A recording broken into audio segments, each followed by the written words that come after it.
আসসালামু আলাইকুম রহমতুল্লাহি ওবরকাতুহু। সম্মানিত দর্শক, ত্রয়োদশ জাতীয় সংসদের যে অধিবেশন সে অধিবেশন বসেছে। আমি যে ভিডিওটি করছি শনিবার দিন, আর সংসদ অধিবেশন বসার পর মুলতবি হয়ে গেছে। আগামীকাল অর্থাৎ রোববারে আবার নতুন করে অধিবেশন বসবে। সরকারি দল বিএনপি যথারীতি স্পিকার মনোনয়ন দিয়েছেন। তারপর সংসদীয় দলের নেতা, হুইপ, চিফ হুইপ থেকে শুরু করে সংসদের যত কার্যপ্রণালী বিধি অনুযায়ী যত নিয়মকানুন আছেন সব কিছু তারা অনুসরণ করেছেন এবং সংসদ নেতার আসনে জনাব তারেক রহমান বসেছেন।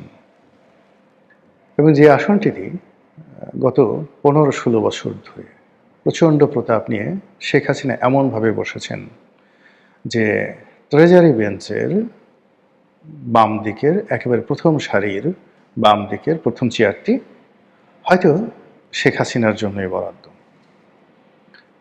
এমন একটা অবস্থা তৈরি হয়েছিল যে 2041 সন পর্যন্ত ওই চেয়ারের দিকে কেউ নজর দিতে পারবে না। তারপর শেখ হাসিনা যাকে মনোনয়ন দেবেন, হতে পারেন তিনি সাইমা ওয়াজেদ পুতুল, কিংবা হতে পারেন জনাব সজীব ওয়াজেদ জয়, তিনি ওই চেয়ারের অধিকারী হবেন। এরকম চিন্তা যখন আওয়ামী লীগের এবং তাদের যারা সহযোগী লোকজন রয়েছেন, অলমোস্ট 50% লোক, সেই 50% লোকের মধ্যে বদ্ধমূল ধারণা। আওয়ামী লীগের অনেক বড় বড় মানুষের সঙ্গে আমি কথা বলেছি, যারা 70, 75, 80 বছর বয়স, 7বার 8বার করে সংসদ সদস্য হয়েছেন, অত্যন্ত উচ্চশিক্ষিত। সে সকল মানুষও আমাকে বলেছেন যে, দেখো রনি, শেখ হাসিনার অলৌকিক ক্ষমতা আছে, সে যা বলে তাই হয়ে যায়। তারা একথাও বলেছেন যে অবাক ব্যাপার যে আমাদের রোগ হয়, বালাই হয়, কিন্তু শেখ হাসিনা রোগ বালাই হয় না। আমরা যখন তার কাছে যাই, তাকে দেখি সে আগের সেটা আরও বেশি সবল, আরও বেশি শক্তিশালী। তো এই কথাগুলো তারা আমাকে বলেছেন। এবং আশ্চর্যের ব্যাপার হলো যে শেখ হাসিনাকে নিয়ে আওয়ামী লীগের মধ্যে কী পরিমাণ মিথ অ্যান্ড ম্যাথোলজি ছিল, জাস্ট একটা উদাহরণ দিই। বাংলাদেশে যে কজন শিক্ষিত অধ্যাপক আছেন তার মধ্যে নিঃসন্দেহে মুনতাসির মামুন, সে আওয়ামী লীগ করে, কিন্তু তার যে শিক্ষা দীক্ষা নিয়ে তো আপনি কোনো কথা বলতে পারবেন না। তো শিক্ষা দীক্ষা নিয়ে কথা বলতে পারবে না। তো একদিন এটিএন নিউজের একটা টকশোতে আমি এবং ডক্টর মুনতাসির মামুন ছিলাম। তো দেখি উনি একা একা হাসছেন। আমি বললাম যে, স্যার আপনি হাসছেন কেন? তো বলে যে, আরে বইলো না, শেখ হাসিনার যে কি প্রফেসি আছে, অথবা তার যে সেলফ কনফিডেন্সটা কোন পর্যায়ে পৌঁছে গেছে আমি ভাবতেও পারছি না। তো আমি বললাম যে, কেন, একটু খুলে বলেন তো। তো বললো যে, দেখো, এই যে টেলিভিশন দেখো, পাকিস্তান বাংলাদেশের ম্যাচ হচ্ছে এবং এই ম্যাচে বাংলাদেশ জয়লাভ করলো। ওই দেখো প্রধানমন্ত্রী তালি বাজাচ্ছে, হ্যাঁ, মানে গ্যালারিতে বসে। আমি বললাম যে, স্যার ঠিক আছে, কিন্তু এর সঙ্গে হাসার কি সম্পর্ক? বলে, আজকে সকালে আমি গণভবনে গেছি, তো খেলা নিয়ে কথা উঠলো। তো আমি বললাম যে, প্রধানমন্ত্রী বললো যে, আপনার কি ধারণা কে জিতবে? তো বললো যে, পাকিস্তান একটা শক্তিশালী দল, তো তার সঙ্গে আসলে একটা সম্মানজনক পরাজয় হলে বোধহয় ভালো হয়। মুনতাসির মামুন বললেন। তো শেখ হাসিনা বললেন যে, কি বলেন আপনি, আজকে বাংলাদেশ জয়লাভ করবে, আমি নিজে গ্যালারিতে থাকবো, আপনি দেখেন জয়লাভ করবে। তো মুনতাসির মামুনের বক্তব্য অনুযায়ী এই কথা শোনার পর তিনি উত্তর দিলেন না, কিন্তু তিনি অনেকটা, যাকে বলা হয়, মনে মনে ক্ষুণ্ণ হলেন।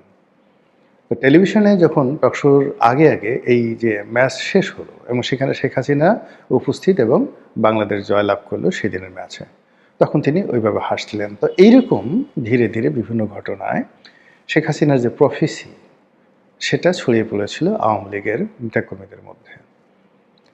এই গেল এক। 2 নম্বর হলো যে বিএনপিকে আওয়ামী লীগ মনে করত একটা অভিশপ্ত দল, এবং তারেক রহমান সাহেব থেকে শুরু করে যারা যারা আছেন, মানে তারা যে ভবিষ্যতে রাজনীতি করতে পারবেন, বাংলাদেশে আসতে পারবেন, প্রধানমন্ত্রী হয়তো দূরের কথা, এই জিনিসগুলো তারা স্বপ্নেও কল্পনা করতে পারেননি। বরং তারেক রহমান সাহেবকে তুচ্ছ-তাচ্ছিল্য করা, গালাগাল দেওয়া, তুই-তুকারি করা, এটা আওয়ামী লীগের একটা ফ্যাশন এবং স্টাইলে পরিণত হয়েছিল। প্রধানমন্ত্রী বয়স্ক মানুষ, তিনি দুঃসম্পর্কে তারেক রহমান সাহেবের আত্মীয় হন বটে।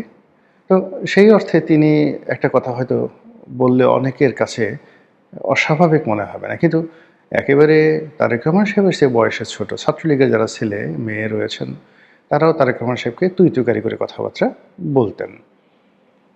আয় পারলে দেশে আয়, এটা করবো ওটা করবো ইত্যাদি ইত্যাদি কথাবার্তা। তো আল্লাহর রহম যে এই গত 17 মাসে যেভাবে 1 2 3 4 তারেক রহমান সাহেবের ঢ্যাস মার, টিনের চালায় কাউয়া, তারেক আমার অমুক, এই কথাগুলো অবশ্য ছাত্রলীগের লোকজন বলেনি। এর কারণে ওই টেকনোলজি, ওই জ্ঞান ছাত্রলীগের মধ্যে তখনও পৌঁছায়নি।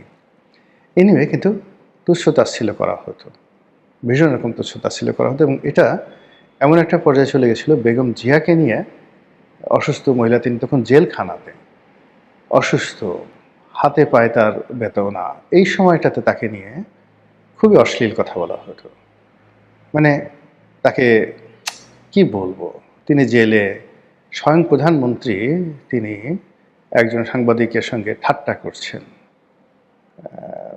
যে ভাষায় শ্যামল দত্তর সঙ্গে তিনি কথাগুলো বলছেন, আমি এই সময়টাতে আমার রোজা মুখে আমি কথাগুলো বলতে পারবো না। মানে বিভিন্ন রং সং বিয়ে শাদী ইত্যাদি বিষয় টিষয় নিয়ে যে সমস্ত রিউমার ছিল সেই জিনিসগুলো নিয়ে তিনি প্রধানমন্ত্রীর দপ্তর থেকে ধরনের কথাবার্তা বলা হচ্ছিল।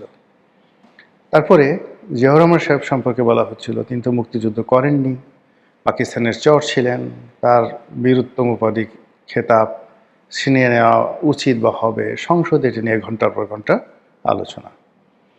এরপর চন্দ্রিমা উদ্যানে জিয়াউর রহমানের লাশ নেই, কাজেই চন্দ্রিমা উদ্যান থেকে জিয়াউর রহমানের লাশ সরিয়ে ফেলতে হবে। মানে এটা তো প্রায় 99% তারা করেই ফেলেছিল, আল্লাহর রহমত তারা সেটা করেনি। কিন্তু দেখেন, সেই চন্দ্রিমা উদ্যানে জিয়াউর রহমানের পাশে বেগম খালেদা জিয়ার যে মরদেহ, লাশ, সেটা সমাধিস্থ করা হয়েছে বিপুল গৌরবে, বিপুল সম্মানে, বিপুল মর্যাদার সঙ্গে, with love and affection of the whole nation. তো এই যে দৃশ্যগুলো, এই দৃশ্যগুলো আওয়ামী লীগের কেমন লাগছে? আপাত দৃষ্টিতে যাই বলেন না কেন, আওয়ামী লীগ ক্ষমতা হারিয়েছে, এটা তাদেরকে যতটা না কষ্ট দিচ্ছে, তার চেয়ে শেখ হাসিনার চেয়ারে তারেক জিয়া বসে আছেন, এটা তাদেরকে বেশি কষ্ট দিচ্ছে। এমনকি যে ইনুসকে হটিয়ে তারা মনে করেছিল যে ইনুস চলে যাক, বিএনপি বসুক, বিএনপি বসলে তাদের ভালো হবে। কিন্তু তারেক রহমান সাহেব যে ম্যাজিক্যাল কতগুলো কাজ করার চেষ্টা করছেন, এসএসএফের তার যে সিকিউরিটি, এটাকে কমিয়ে এনেছেন, সাধারণ ঢিলেঢালা পোশাক আশাক পরছেন, নিজের গাড়ি টাড়ি ব্যবহার করছেন, মানে তার প্রতিটি কাজই নাটকীয়, প্রতিটি কাজই ম্যাজিক্যাল, এবং এটা বাংলাদেশের প্রথা বিরুদ্ধ। এই জিনিসগুলো যখনই মানুষ দেখছে, সঙ্গে সঙ্গে শেখ হাসিনার কথা মনে হচ্ছে যে তিনি 300 জন লোক নিয়ে বিদেশে যেতেন, গণভবনে প্রতি মাসে আপ্যায়ন বিলে এত আসতো, তিনি যখন বিরাট লট বহর নিয়ে বের হতেন, কখনো যেতেন টুঙ্গিপাড়াতে, কখনো এমন যেখানে তিনি যেতেন, তিনি ঠিক রানী ক্লিওপেট্রার মতোই যেতেন, এর চেয়ে কম নয়। এই জাঁকজমক তার মধ্যে ছিল।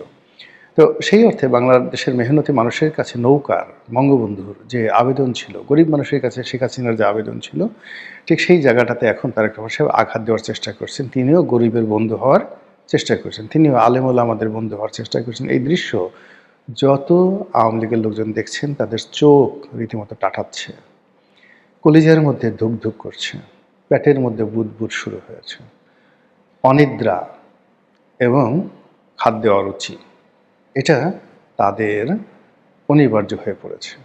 প্রত্যেকটা লোক, মানে যারা একটু আওয়ামী লীগকে নিয়ে চিন্তা ভাবনা করছেন, শারীরিকভাবে মানসিকভাবে অসুস্থ হয়ে পড়েছেন, নিজেদের নামে মামলা আছেন, পালিয়ে আছেন, এটা কোনো বিষয় নয়। বিষয় হলো ওই যে দৃশ্যগুলো দেখছেন, যে তাদের চোখের সামনে আমারই বধূ আন বাড়ি যায় আমারই আঙিনা দিয়া, বহু আগের, মানে সখী কেমনে বাঁধিব হিয়া, আমারই বধূ আন বাড়ি যায় আমারই আঙিনা দিয়ে, এটা অনুবাদ করা হয়েছে, এটা সংস্কৃত শ্লোক, সম্ভবত আমি বলবো না, মানে অনেক বহু পুরনো, কয়েক, মানে প্রায় 1000 বছরের পুরনো একটা শ্লোক। এটার অনুকরণে মমতাজের গান ফাইটটা যায় ফাইটটা যায়, বুকটা ফাইটটা যায়, এই গানগুলো। তো এইরকম এখন হলো কি, নিজেদের অঙ্গহানি হয়েছে, ক্ষমতাহানি হয়েছে, প্রবাসে হাজারো সমস্যা আছে, অনেকের বউ ভেঙে গেছে, অনেকের জামাই ভেঙে গেছে, অনেকের ছেলেরা বিপথে চলে গেছে, অনেকেরই আপনজন মারা গেছেন, অনেকের জায়গায় সম্পত্তি ব্যবসা বাণিজ্য তছনছ হয়ে গেছে, অনেকে মরেও গেছেন। তো এই যে যারা সরাসরি ক্ষতিগ্রস্ত হয়েছেন, সেই ক্ষতিগ্রস্ত হওয়ার পরেও তাদের কাছে এই মুহূর্তে এই যে বিএনপিকে ক্ষমতায় দেখা, বিএনপির যে ক্ষমতার চেয়ারে বসা, এটা তাদের জন্য ভীষণ রকম কষ্টকর হয়ে গেছে। আচ্ছা, এটা হলো কেন? ফার্স্ট থিং হলো, এটা তো হওয়ার কথা না, কিন্তু এটা হলো কেন? আমার ক্ষুদ্র অভিজ্ঞতা বলে যে যখনই আপনি কোনো একটা বিষয়ে তাচ্ছিল্য করবেন, কাউকে তাচ্ছিল্য করবেন, কোনো একটা বিষয় ইগনোর করবেন, ঠিক সেই জায়গাটিতেই আপনার পতন হবে। তোমারে বুদ্ধি বেজে গোকুলে বাড়িছে সে, বা ঘর হতে দুই পা ফেলিয়া, একটা বিখ্যাত যে কবিতা, যে একটি শিশির বিন্দু নিজের পায়ের কাছে পড়ে আছে, বাড়ির সামনে পড়ে আছে একটা দুর্বা ঘাসের উপর, সেটা আমার দেখা হয়নি, আমি লন্ডনে আমেরিকা ঘুরে বেড়াচ্ছি। তো এরকম অনেক ক্ষুদ্র ক্ষুদ্র জিনিস, হ্যাঁ, ছোট ছোট বালুকণা, বিন্দু বিন্দু জল গড়ে তুলে মহাসাগর অতল, মানে এই যে কবিতাগুলো, সেই কবিতাগুলোর মতোই আমাদের এই বাংলাদেশে যারা বিভিন্ন সময় যাদেরকে অপমান করেছেন, তুচ্ছ-তাচ্ছিল্য করেছেন, তাদের হাতেই তাদের পতন হয়েছে। জিয়াউর রহমান সাহেব যখন এরশাদ সাহেবকে সেনাপ্রধান বানালেন, তিনি কি জানতেন যে যে লোকটি নিয়মিত ড্রিঙ্কস করে, মেয়ে মানুষ ছাড়া কিচ্ছু বোঝে না, আপাদমস্তক শুধু হাসে, কারোর সঙ্গে দ্বন্দ্ব নাই, সংঘাত নাই, এবং সেনাবাহিনীতে মুক্তিযুদ্ধ করেননি, তার সাহসের কোনো ভূমিকা নেই। তো এরকম একটা মানুষকে যদি আমি সেনাপ্রধান বানাই, আমি নিরাপদ থাকব। বাস্তবে কি হয়েছে? এরশাদ সাহেবের হাতে তার পতন হয়েছে। জেনারেল ওয়াকারুজ্জামানকে নিয়ে শেখ হাসিনার কী বিশ্বাস ছিল? শাহাবুদ্দিন চুপ্পুকে নিয়ে তার কী বিশ্বাস ছিল? রাষ্ট্রপতি বলেন তো, পূবের চাঁদ পশ্চিমে যাবে, মরে যাবে, শাহাবুদ্দিন চুপ্পু তার বাইরে যাবে না। জেনারেল ওয়াকারুজ্জামান সরাসরি কামানের সামনে গিয়ে বুক পেতে দেবে, মরে যাবে, কিন্তু তার সঙ্গে কখনো অনাহত কিছু করবে না। তো এরকম আপনি যেখানে খুব বেশি আশান্বিত হবেন, আপনার যে সন্তান, যে আত্মীয় স্বজন, যার ব্যাপারে আপনি খুব বেশি আশাবাদী হবেন, সেই আপনাকে ডুবাবে। আর আপনার পাড়া প্রতিবেশী, আত্মীয় স্বজন, এমনকি নিজের ছেলের সন্তান, যাকে আপনি খুব বেশি তুচ্ছ-তাচ্ছিল্য করবেন, শেষমেশ গিয়ে তার করুণার উপর আপনাকে নির্ভর করতে হবে। এখন বাংলাদেশের সবাই বলছে যে শেখ হাসিনার ফিরে আসা, আওয়ামী লীগের পুনর্বাসন, রাজনীতি করা, এসবই তারেক রহমান সাহেবের দয়ার উপরে নির্ভর করবে। Can you imagine? এটা কি কল্পনা করা যায়? বাট এটাই বাস্তব। আর এটা হয়েছে মূলত যখন আপনি কোনো আশরাফুল মাখলুকাত, মানুষকে তুচ্ছ করবেন, তাচ্ছিল্য করবেন, হিংসা করবেন, তাকে অবদমিত করবেন, এবং তার সম্পর্কে আল্লাহ রাব্বুল আলামিনের যে সিদ্ধান্ত রয়েছে, সেই সিদ্ধান্তগুলো যখন আপনি জানেন না, আল্লাহ জানেন, কিন্তু আপনি আগে বলে দিলেন যে ওর দ্বারা কিছু আর হবে না, এটা আল্লাহ সিরিয়াসলি মাইন্ড করেন। তারেক রহমান সাহেব প্রবাসী ছিলেন, তিনি নিজে হয়তো জানতেন না যে তিনি প্রধানমন্ত্রী হবেন। তার বিশ্বাস ছিল না। তিনি হয়তো মনে করেছিলেন যে এই 25 তারিখে দেশে এলেন, 24 তারিখ পর্যন্ত তার ধারণা ছিল তাকে হয়তো সারা জীবন ইংল্যান্ডে থাকতে হবে, 25-24 ডিসেম্বর পর্যন্ত। কিন্তু প্রকৃতি দেখেন এমন কাজ যে তাকে প্রধানমন্ত্রী বানিয়ে দিয়েছে। কথাগুলো আওয়ামী লীগের জন্য বললাম বটে, কিন্তু এটা আবার বিএনপির জন্য প্রযোজ্য।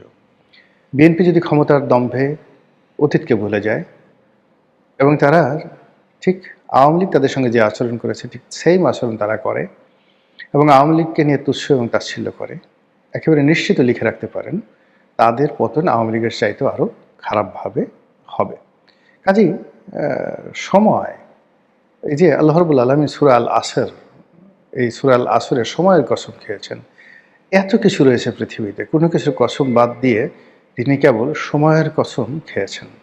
সময় এমন একটা বিষয়, এ সময় কাকে কোথায় নিয়ে যায়, কখনো আপনাকে পতনের অতলান্তে নিয়ে যাবে, কখনো আপনাকে সাফল্যের স্বর্ণশিখরে নিয়ে যাবে, কখনো আপনাকে ক্ষমতার সিংহাসনে বসাবে, কখনো টেনে হিঁচড়ে আপনাকে সেখান থেকে নামাবে। কাজেই কোনো ঈর্ষা নয়, যেটি ন্যায্য, যেটি ন্যায়পরায়ণতা, এবং যেটি যার প্রাপ্য, সেইভাবেই করা উচিত। আলেকজান্ডার একটা কাহিনী বলে আজকে বক্তব্য শেষ করছি। আলেকজান্ডার ভারত আক্রমণ করলেন এবং বীরত্বের সঙ্গে পুরু, যে অঞ্চলে তিনি আক্রমণ করেছিলেন সেই অঞ্চলের রাজা পুরু যুদ্ধ করেন, পরাজিত হলেন। তাকে শৃঙ্খলিত অবস্থায় আলেকজান্ডারের সামনে নেওয়া হলো। আলেকজান্ডার বললেন, তুমি আমার কাছ থেকে কেমন ব্যবহার আশা করো? পুরু বললেন, একজন রাজা হিসাবে অন্য একজন রাজার কাছ থেকে যেমন ব্যবহার পাওয়া উচিত, আমি আপনার কাছ থেকে ঠিক সেই ব্যবহারটি আশা করি। আলেকজান্ডার মহাবীর ছিলেন, তিনি বীরত্বের মর্ম বুঝতেন।